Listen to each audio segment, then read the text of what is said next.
9 letters, 3 syllables.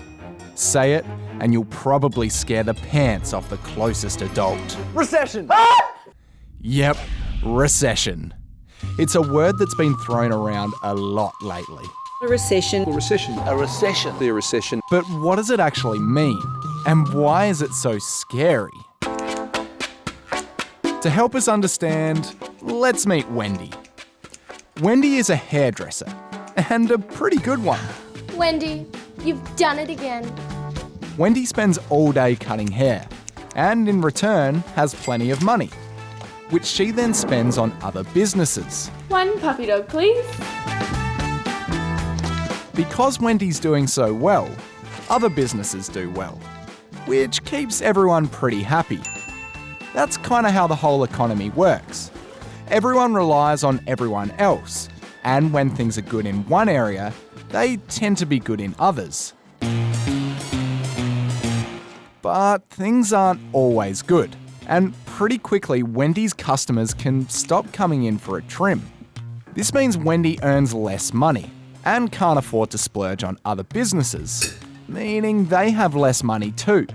If it happens across an entire country, then the economy can go backwards, as something called the Gross Domestic Product, or GDP, declines.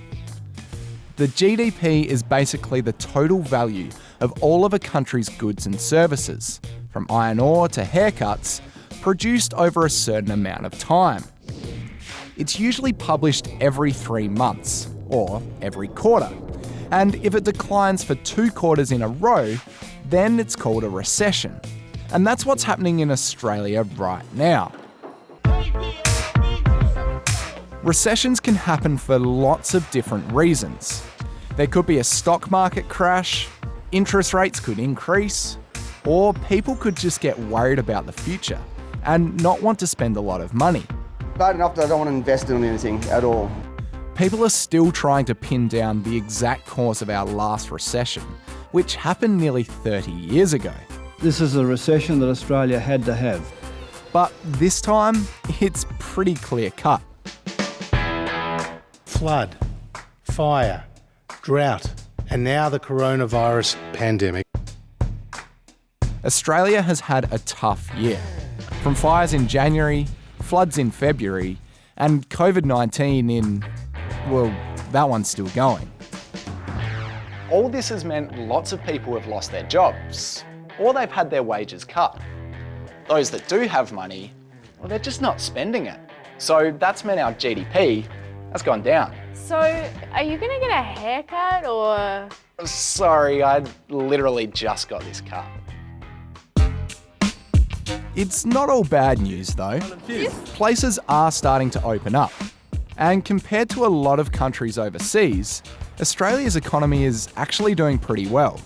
Plus, the government has been spending a lot of money to keep the economy going, with programs like JobKeeper and JobSeeker. The trouble is, they're due to finish up in September, and some are worried that'll make things worse. So the government's trying to come up with new ways to get us out of this recession.